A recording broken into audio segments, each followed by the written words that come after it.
In my first video I did the other day, how to feel better, also known as how to forgive, um, I talked about beginning with yourself.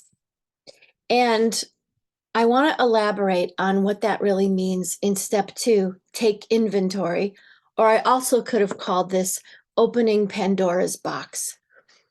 Um, I've talked with so many people over the course of my life, and some people who have had pain or trauma in their childhood, or they say to me, well, that's in the past. I don't want to live in the past, or I don't want to go there because once I go there, once I open Pandora's box, it's this kind of rationalization for denial of doing the inner work of excavating the pain and the anger and the trauma and doing the work of forgiving.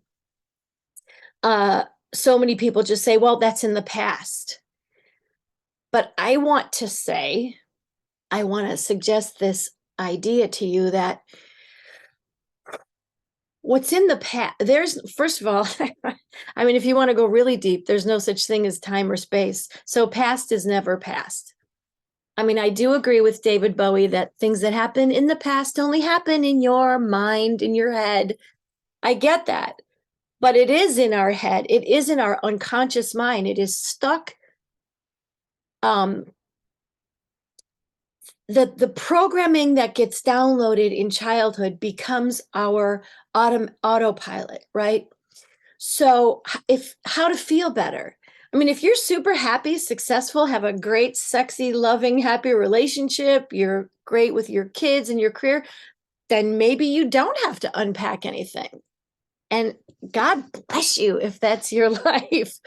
That has not been my experience.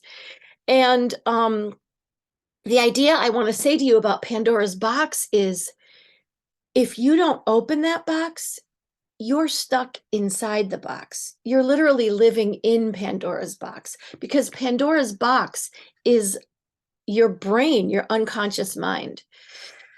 It's like what Carl Jung said, put your shadow in front of you. That way you can see it, right? So step 2, take inventory. This is the step that, I'll be honest, is not so much fun. And it does hurt. It does. It's easier to pretend and to deny on one level, to just go through life with unhappy like not connecting the past with now. It is on some level, I will admit, easier to live in denial. But no, even as I say that, no.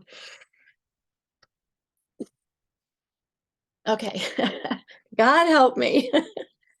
I'm very emotional about this step 2 because as I said, I come from a fundamental Christian background where you said the sinner's prayer, Jesus died for my sins, I'm all clean, I'm all good, now I'm going to go serve the world, preach the gospel. And there wasn't any space, actually, at least in my experience, for me to there's no place for my shame and my pain and my anger, especially towards my dad.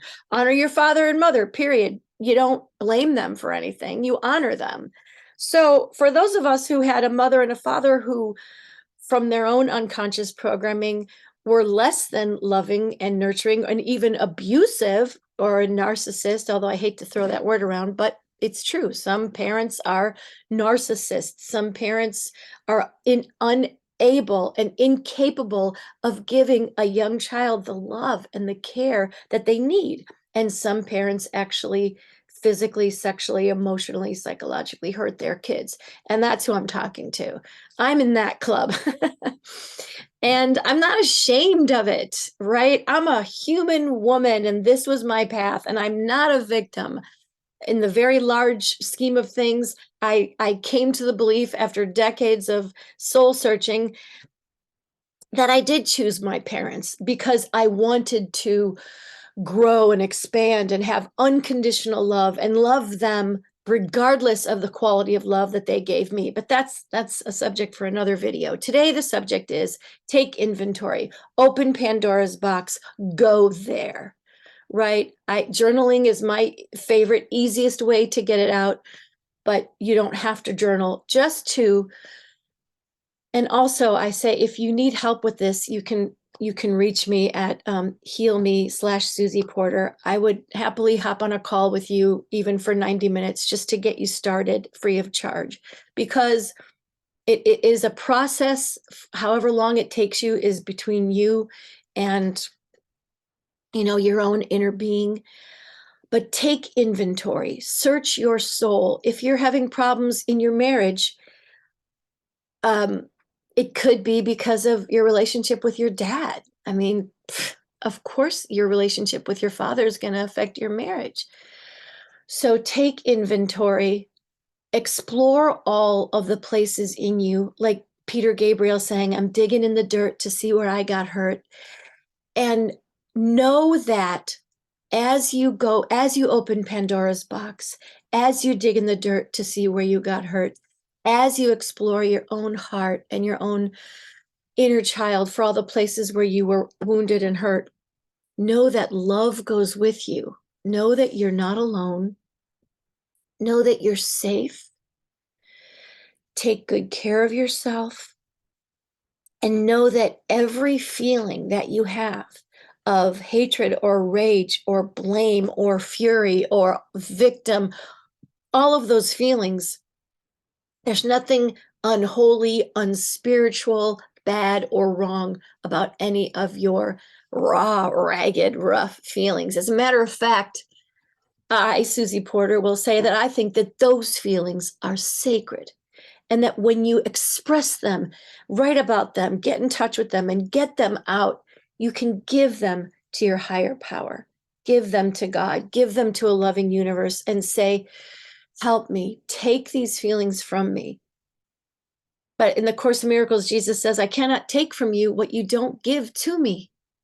And this is where church and religion and our culture gets it so fucking wrong. You don't have to be good to get into heaven. You're already in heaven. It's in your mind. It's a decision you make. You don't have to be good. You don't have to be pure and clean and holy and righteous. No, all that is asked of you is that you be authentic. Come to me, all you who are heavy laden and burdened, and lay down the burden of your heart. Lay it down at the feet of a God. If you don't believe in God, the universe, first of all, choose to believe that the universe is friendly, that it's loving. For me, my belief system is I believe in Jesus. I am not a Christian, but I believe in Jesus. I believe in Buddha and every enlightened master. To me, they're all saying the same things. It's all coming from that same cosmic universal source where we all came from. That's not flesh and skin. It is our soul, right? But our human selves get hurt in this lifetime. And it's bullshit to think that to enter back into the cosmic arms of love, we have to be all pure and holy. That is wrong. In step 2 of how to feel better, how to forgive, take inventory, open Pandora's box, get it all out. Swear if you have to, scream if you have to, rage if you have to. It's not fair. It's not fair what happened to you as a little girl or a little boy. It's not fair.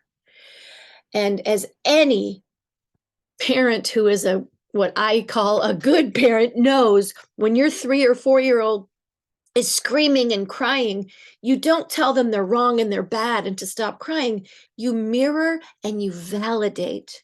You're crying, you're hurting. I see you. I feel your pain. I'm so sorry that you can't whatever. I'm sorry. I feel your pain. I validate your pain. That is what step 2 will do for you.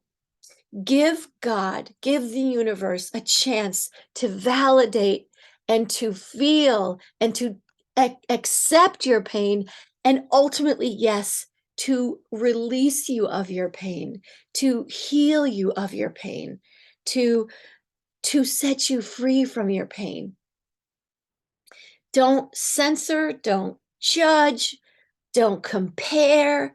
Don't think you need to be like Mother Teresa or any holier saint.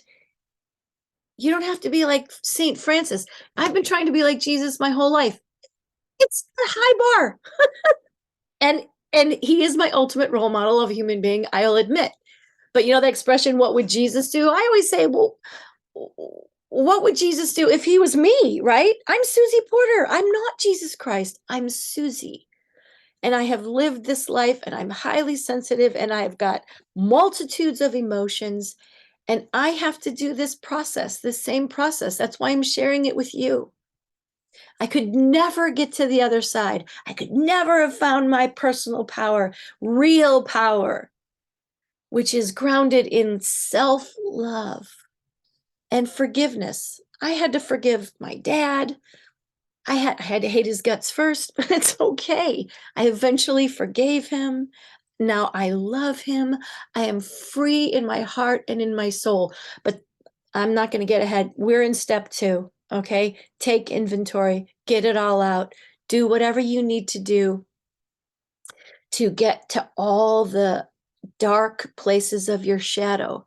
Carl Jung does this fun exercise where he has you take all the elements of your shadow and make them like a cartoon character, like just a jealous, slovenly, gluttonous, whatever, and laugh at it. You know, folks, this doesn't have to be serious. I think I'll write a book. Spirituality is hilarious. Healing doesn't have to be heavy. It can be fun.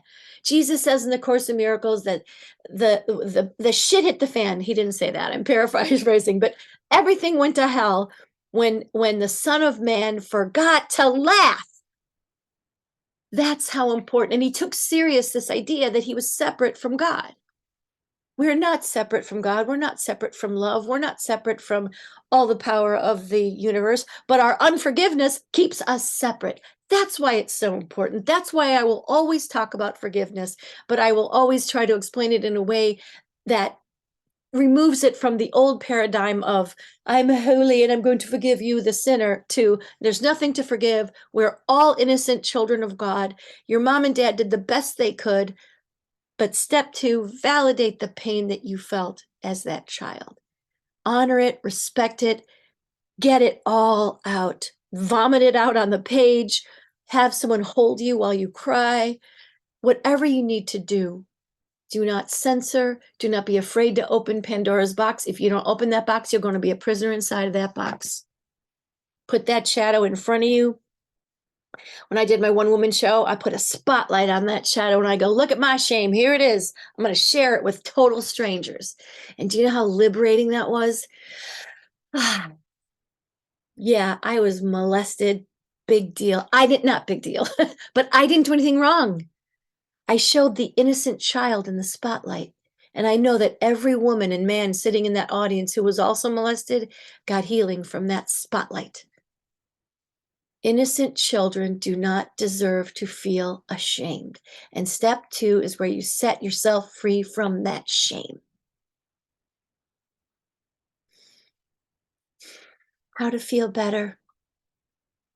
Got to do the messy step of step 2. Unearth and uncover. And again, if you need help, reach out. I'll put my address in the comments. I would gladly hop on a call for you happily for half an hour or 90 minutes, as much as you need, because I have been there and I was stuck there for years. That's why I'm so passionate to be here on YouTube or wherever we may meet. And if there's anything that I can share with you to help you along your way, it's my mission, it's my purpose, and it's actually my joy to do this. I wish you, I can't say happy excavating because step 2 is not fun, but I wish you emotional authenticity, freedom. Let it go. Your healing is in your hands. Let it go, inch by inch, step by step, every day. I honor your shadow and your pain. I honor your innocent inner child. And I pray that all the love of the universe will come to meet you exactly where you are right here, right now, and hold your hand and hold you to its almighty, majestic, loving heart so that you might be able to feel better, forgive, and release any and all pain, anger, fear, or rage, or powerlessness that might be inside you. Amen. Take care.